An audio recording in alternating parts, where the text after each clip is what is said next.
So my talk is about data as transgression. I studied educational science and did my PhD in computer science. And when I submitted this title, I thought that this is a good idea, but I have to explore on it. And if I would have said, oh, it doesn't work.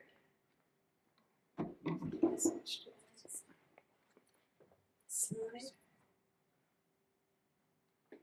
What did you do? Oh, thank you so much.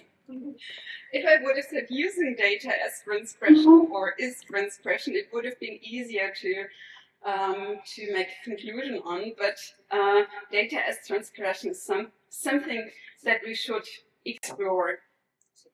And I have 3 chapters. The one is on archives and social practice. I actually, I'm very happy then Thomas Eichmeier talked about practice theoretical accounts, so I can add to that. Then I will talk about data. What is data?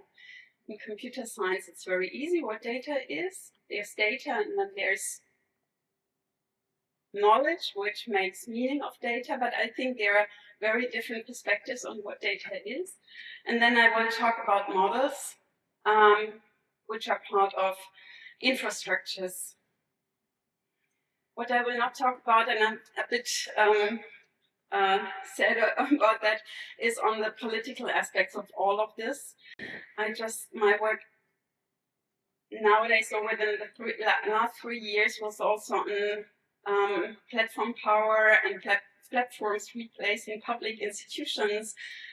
And this is a huge topic, and it's really important for public institutions to talk about this, but it's not, I think, what fitted quite well here.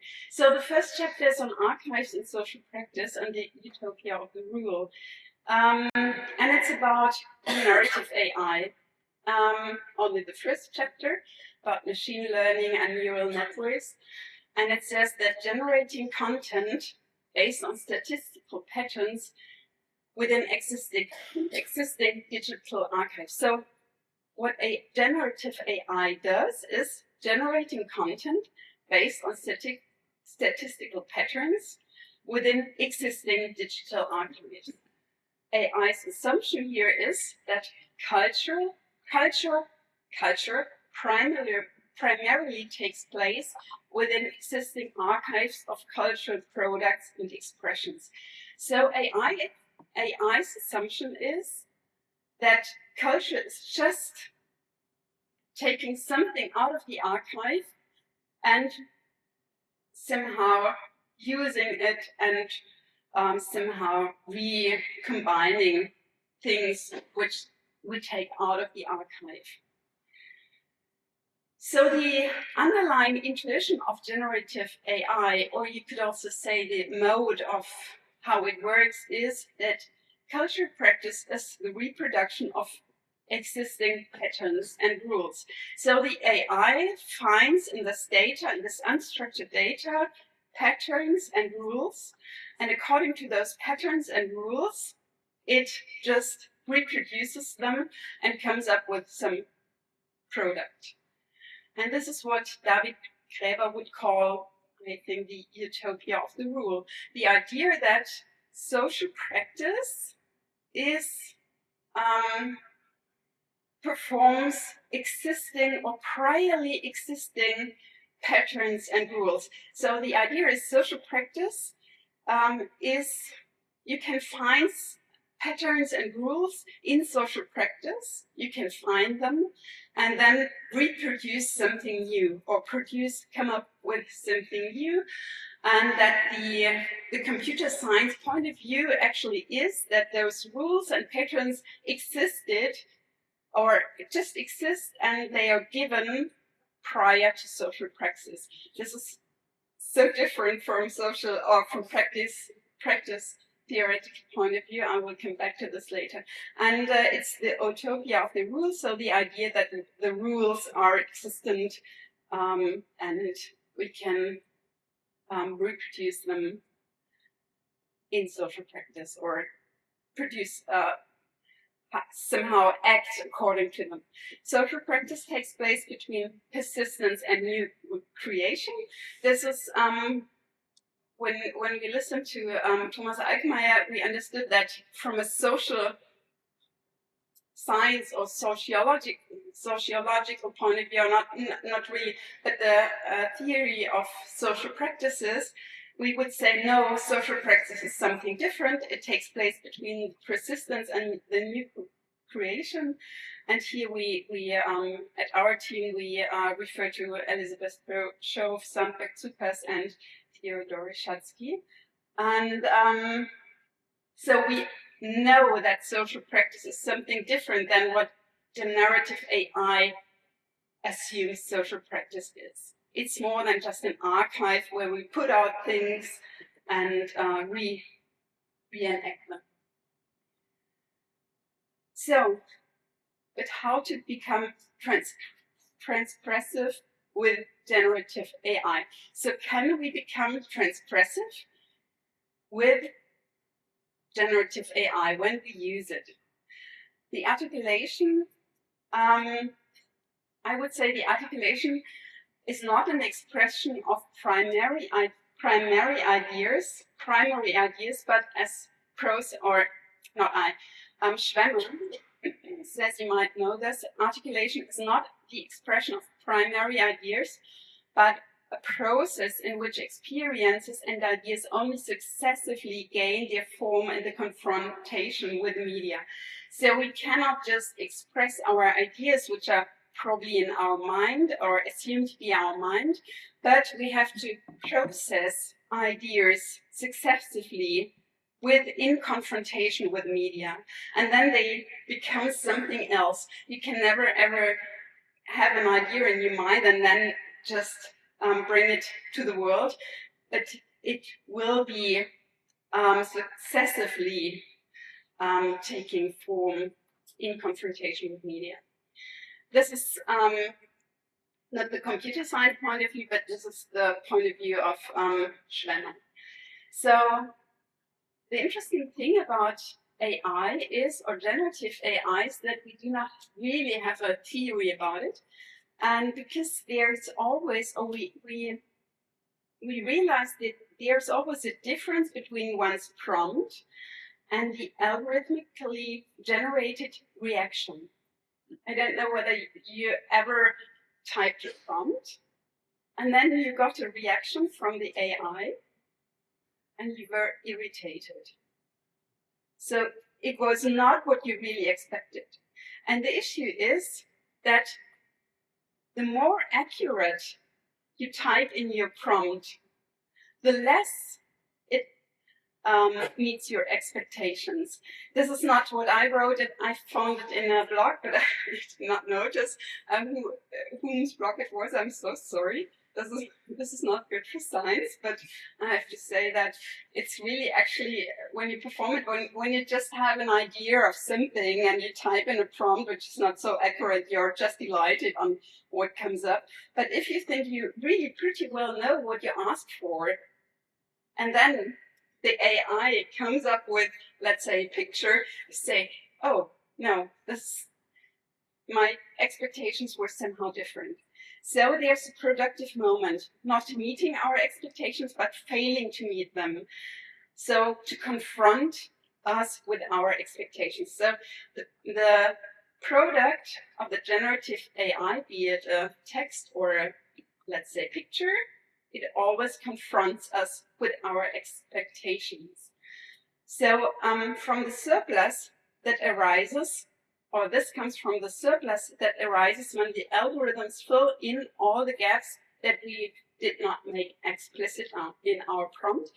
So that this would be one idea about it you did not really make explicit, but the other idea is the more explicit you become, the less it meets your expectations. So cultural practice, on the one hand, could be, from a computer science point of view, the reproduction of existing patterns and orders, or from Hetzel Hetzel's point of view, it refers fundamentally it fundamentally refers beyond the associated archives and boundaries. So Hetzel says cultural practice is not just what you take out of the archive, but cultural practice is also about transgression of the existing. And I thought I could come up with a picture. So what actually happens is, I thought, what is articulation? And articulation is not that you have an idea, an archive, let's say what is in the large language model, for example, and you have a prompt, and then an AI-generated artifact. This is not articulation, but I think articulation is this.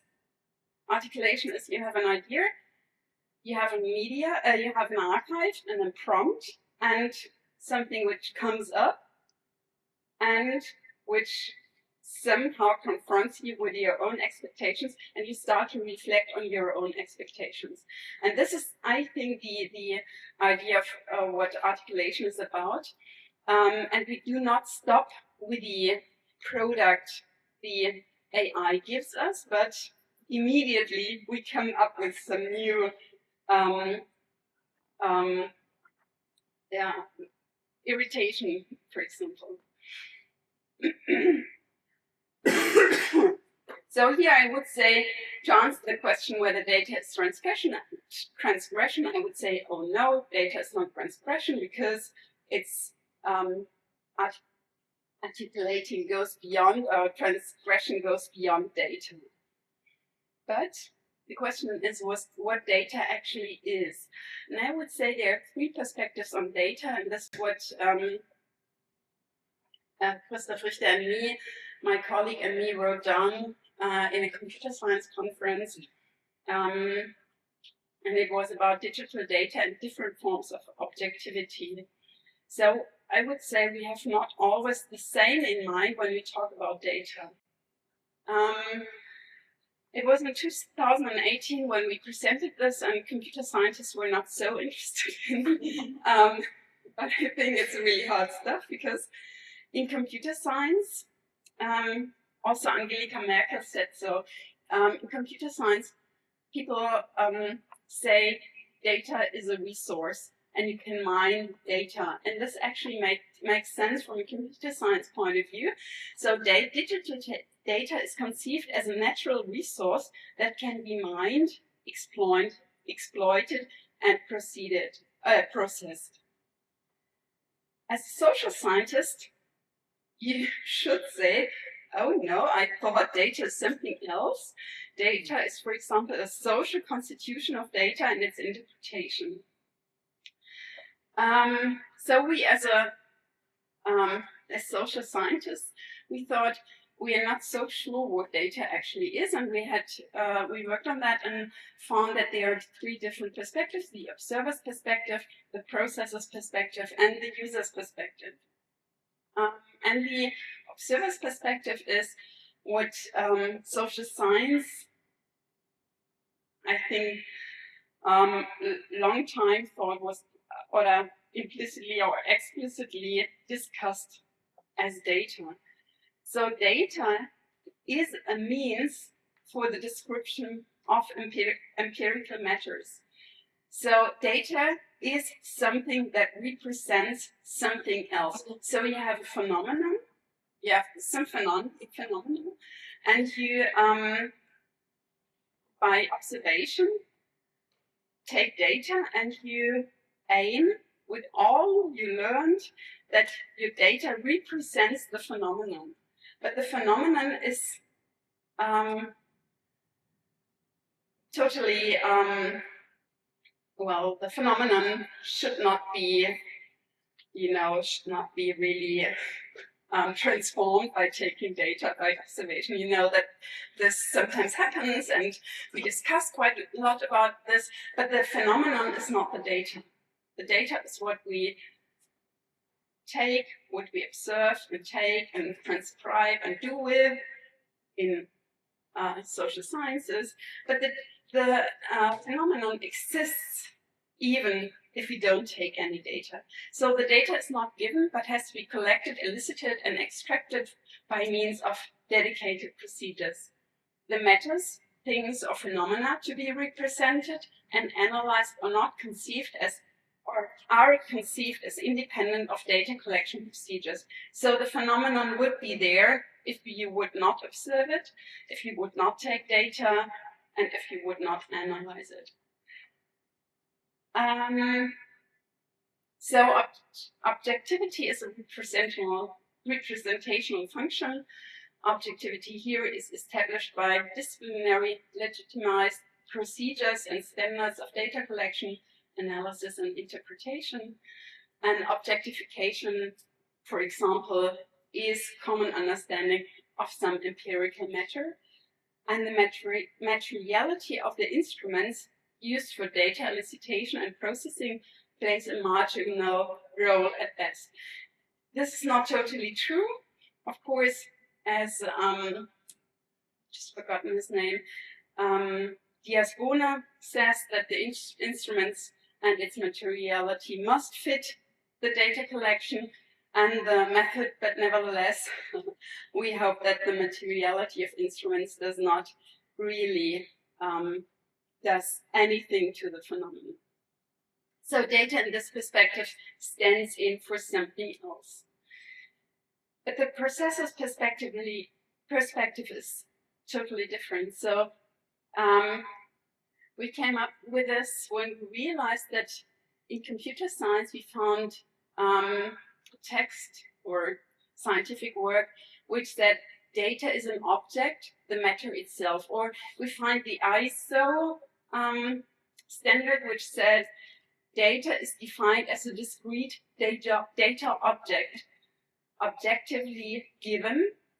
There's hardly any doubt whether a data object exists or not. So in computer science, actually, the data is an object and the matter itself. For example, take an email, and the email is the thing itself. The email only exists as a data object. So it has the metadata, when it was sent, to whom it was sent. And without all this data, it wouldn't exist. And from a computer science point of view, the data is the thing itself. It's not representation of something, but it is the object.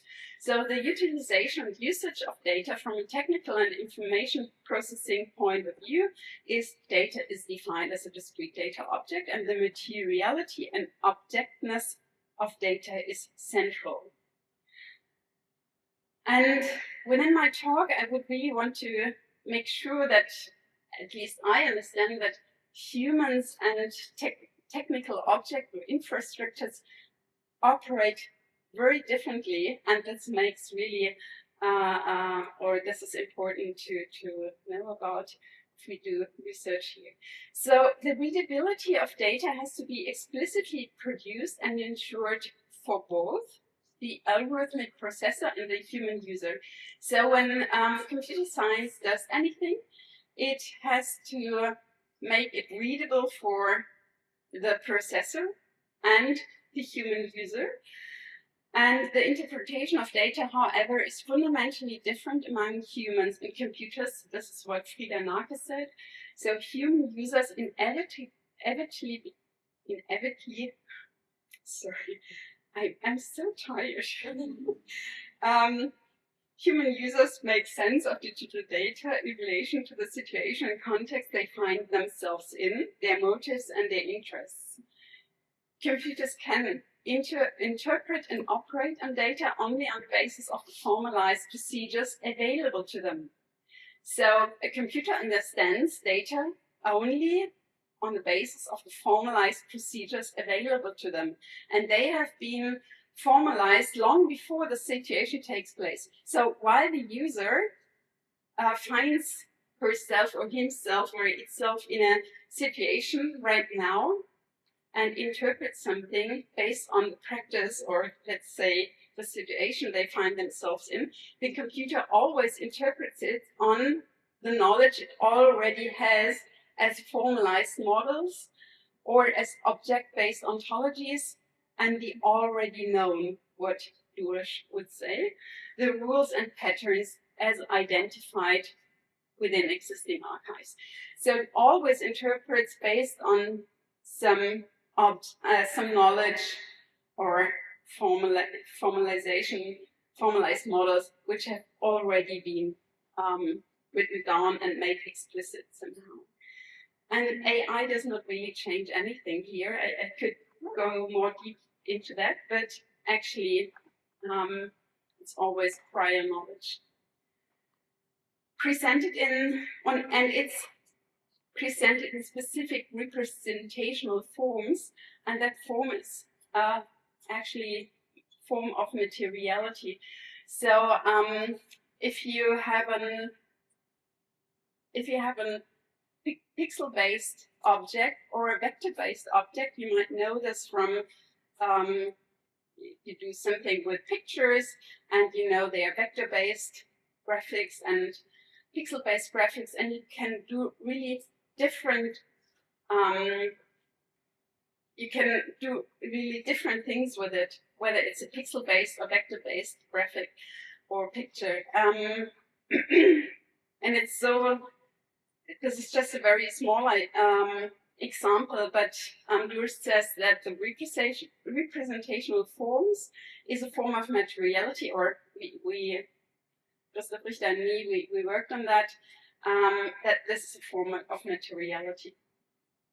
And this is a problem because this is one of my most important sentences.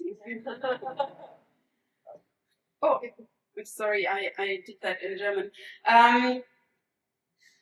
In my team, I work with process ontologies based on Seid and Wickhardt, and we assume that the social world is not ruled or not, there are not patterns in it per se or a priori, but they are always performed and have to be reperformed and taken up and reenacted in social practices or conventions or routines. So our social science point of view is that the social world is only kind of regular because we perform practices, we perform routines, and we have some conventions, and this makes the social world somehow regular. But we could perform just in another way. So the rules and the patterns, for example, a generative AI finds, is not prior to practice, but it's always reenacted. But computer science always thinks that, or assumes, not explicit but implicitly, that the patterns and the rules found by AI is a priori to social practice. And this makes a huge difference. And whenever you I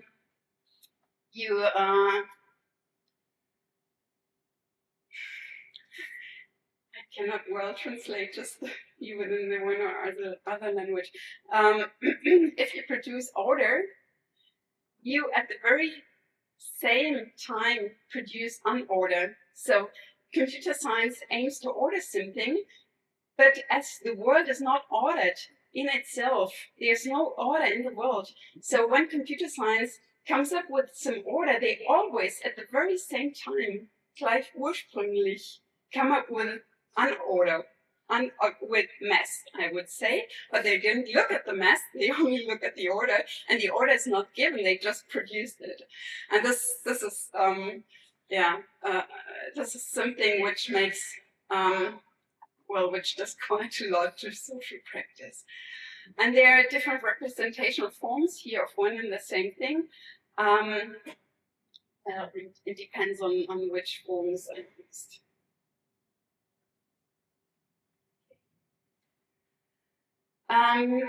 And there's a third perspective on data. It's product or the user's perspective. And this perspective is not taken into account, I would say, by computer scientists or by infrastructures. From the user's perspective, data is an integral element of social interaction. Transformation of the world by the product production and usage of data. So we transform the world by the production and usage of data. So data is constitutively entangled with the matters itself, and that actually means that production of data that cannot be processed, stored, reused in very different contexts. The users are principally aware of it. So the users are principally aware of the fact that they produce data and that their data is taken for something. For example, then that it opens new options in the future. So the users are principally aware that technology uses data, and data and subject are reflexively entangled. So what the user actually does is sorry.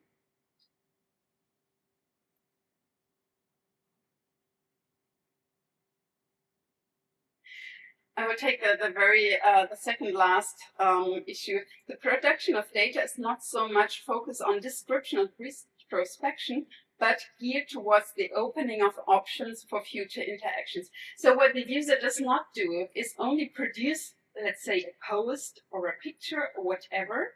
It does not just produce something, but the user always knows that by production, let's say on social media of a posting, they open up future options or options for future interactions. And this is actually what I do when I use Instagram. I always think to myself, do you do this as a story or as a reel or a posting? And what does it mean for my future options? I have other future options when I do this as a story or as a reel or as a posting, because I know something about the algorithm. I know at the moment the algorithm is about stories and reels and not so much about postings. So I think, okay, today I will do a picture and post it as a story, not as a post, and not as a posting, because I open up options for future interactions. So what the user or what technology thinks or assumes the product of articulation is an idea, the material, media, and the posting. This would be the articulation of the user. But I think the articulation of the user is something else.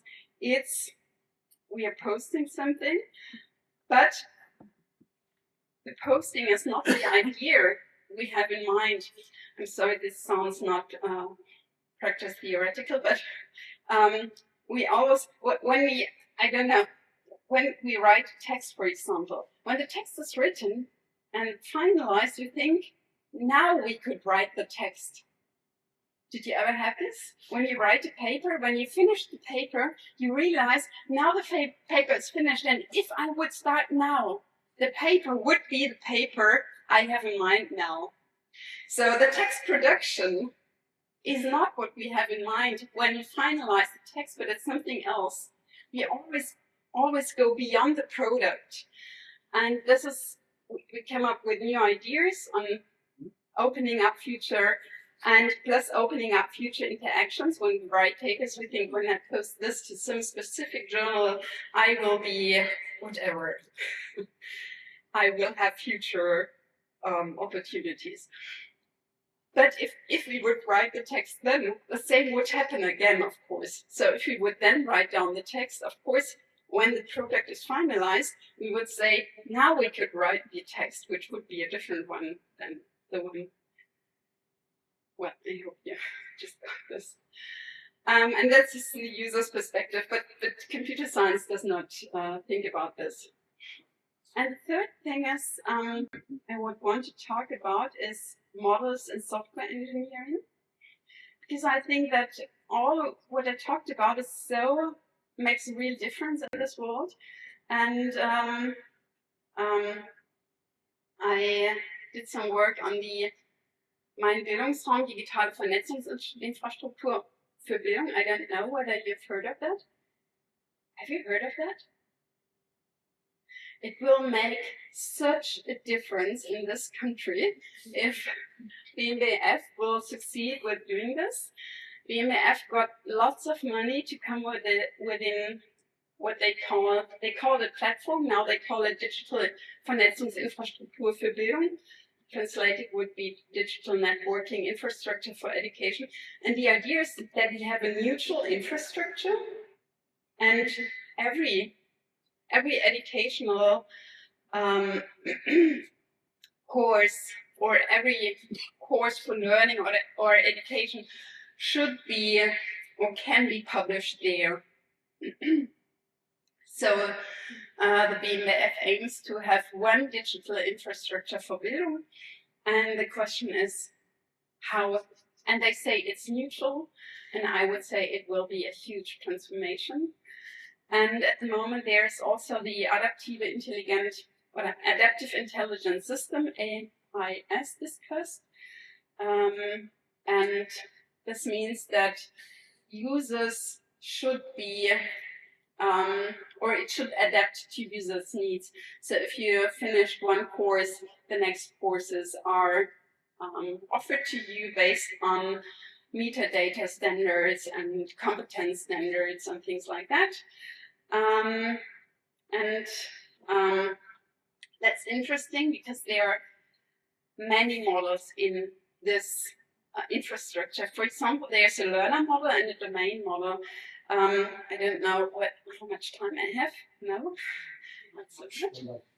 Sorry, not as much. Not as much.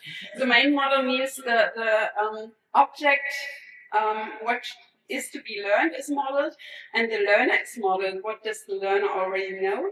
Then there's an instructional model and other models as well. So everything is already modeled there, and this is a quite common infrastructure.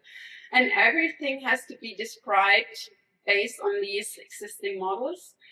I will skip that. And I realized that at least some of the things we did will not fit into that. Because, for example, we came up with a scalable artifact-based collaboration. And why do I tell about this? Because here we refer to learning as a trialogue. Learning as a trialogue is an idea of Sami Havula and Kai Hakkarainen. They are Finns, and they refer to actually Leontiev and hers. And they said learning as a monologue means you just read something which is existent knowledge. Learning as a dialogue would be you talk to someone, and learning as a trialogue would mean that you transform an object, an artifact, in a collective manner, so collectively transforming an artifact. And so learning as a collective trialogue means that learners transform, for example, something they co-produce on the internet. And this is just one platform where students can do in large groups. So we have 300 students who do collective research here. And this means that this object is progressively transformed by students, by 300 students. It is collectively transformed, and we cannot prescribe what this object is about by metadata of our existing models. And this tiny aspect, or this idea of education, or this idea of learning, makes it unable to be a part of this digitale Vernetzungsstruktur, Infrastruktur Bildung, because it cannot be prescribed based on existing models and metadata. So it really will have a fundamental make a fundamental take on existing pedagogical or learning accounts or accounts on learning. Okay, I will stop here. And thank you.